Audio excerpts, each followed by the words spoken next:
जिला भाजपा हमीरपुर की बैठक का आयोजन हमीरपुर के निजी होटल में किया गया। बैठक की अध्यक्षता हमीरपुर संसदीय क्षेत्र के प्रभारी विक्रम ठाकुर ने की। बैठक का उद्देश्य 2024 में आने वाले लोकसभा चुनावों को लेकर रणनीति बनाना रहा।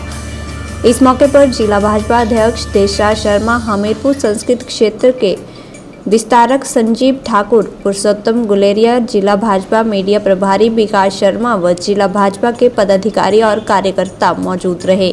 इस मौके पर हमीरपुर संसदीय क्षेत्र के प्रभारी विक्रम ठाकुर ने बताया कि इस बैठक का उद्देश्य 2024 के चुनावों को लेकर रणनीति तय करना है। इस बैठक में भाजपा कार्यकर्ताओं को केंद्र सरकार की उपलब्धियों के बारे में विस्तृत जानकारी दी है। इसके अतिरिक्त उन्होंने बताया कि बूथ सशक्तिकरण का कार्य भी किया जा रहा है, जिसका दूसरा चरण शुरू किया गया है। इसमें बूथों को किस प्रकार से सशक्त किया जाए, इसके बारे में विस्तृत जानकारी भाजपा कार्यकर्ताओं को दी गई।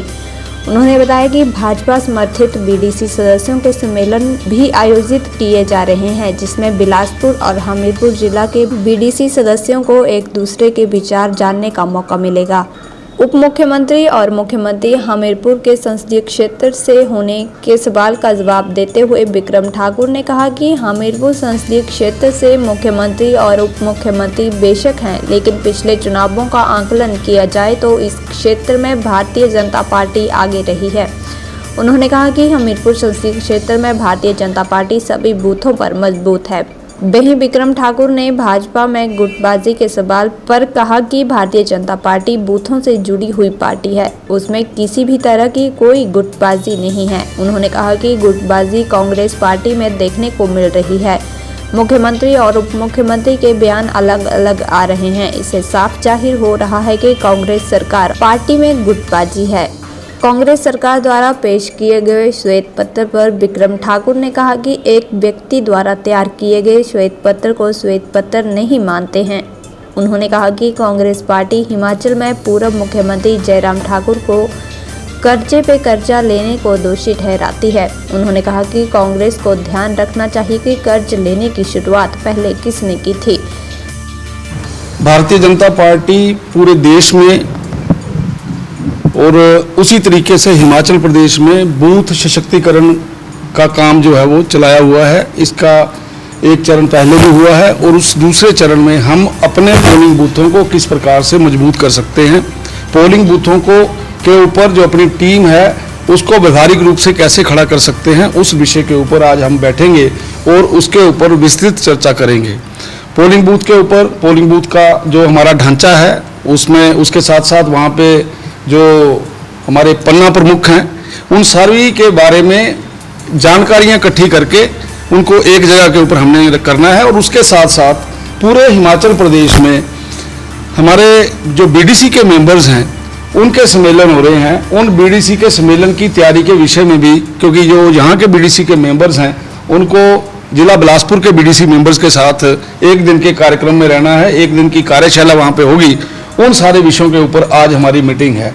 हमारी मीटिंग का, बैठक का मुख्य उद्देश्य 2024 में किस प्रकार से भारतीय जनता पार्टी हिमाचल प्रदेश के अंदर सारी सीटों के ऊपर जीते, उसकी रणनीति का एक ये हिस्सा है। और मुझे पूर्ण विश्वास है कि आज की इस बैठक में हम सब लोग, इसमें जिला हमीरपुर के सब सीनियर मोस्ट लोग इसमें आए हैं और मुझे पूर्ण विश्वास है कि आज की इस मीटिंग में हम लोग जो मीटिंग का उद्देश्य लेकर आए हैं उसको पूरा करेंगे और भावी रणनीति के ऊपर विचार करते हुए आगे बढ़ेंगे। ये मुख्यमंत्री और उप मुख्यमंत्री पहली बार नहीं जीत कर आए हैं, ये पहले भी जीते हैं और पिछला रिकॉर्ड इनका देखिए कि वहाँ पर मेंबर पार्लियामेंट की लीड कितनी रहती है।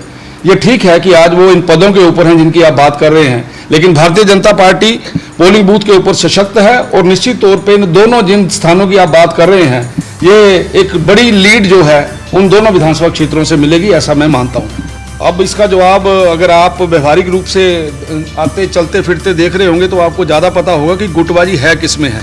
भारतीय जनता पार्टी एक ऐसी पार्टी है जिस पार्टी बेस के ऊपर मूल रूप से पोलिंग बूथ के साथ जुड़े हुए कार्यकर्ताओं की पार्टी है। यहाँ पर कोई गुटबाजी नहीं होती, यहाँ पर सारी चीज़ें संगठन के द्वारा निश्चित की जाती हैं और उनको हम उन सारी चीज़ों को अपनी पार्टी को पोलिंग बूथों के ऊपर इम्प्लीमेंट करते हैं।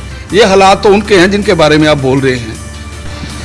आपके ध्यान में रहे, श्वेत पत्र उसे बोला जाता है जिसमें सारी बात रखी जाती है और रखने के बाद उसकी विधानसभा के अंदर चर्चा होती है। एक व्यक्ति ने कोई एक बात एक पन्नों के ऊपर पढ़ के सुना दी, उसको हम श्वेत पत्र नहीं मानते। और उसमें जो कुछ भी बोला गया है सरासर झूठ बोला गया है। उसमें तो ये बोला गया है कि केवल जो कर्जा है वो जयराम ठाकुर सरकार ने लिया है, लेकिन कर्जे की शुरुआत किसने की? आप सभी बड़े अच्छे तरीके से जानते हैं कि कांग्रेस के समय में जो शुरुआत हुई है, इसलिए उसमें जो कुछ भी लिखा गया है वो झूठ का पलंदा है। और जहां तक आप एचआरटीसी बसों का, क्योंकि मैं उस समय मंत्री था, एचआरटीसी की बसों के दुरुपयोग की बात कर रहे हैं, एक एक पैसा हम लोगों ने चुकाया है।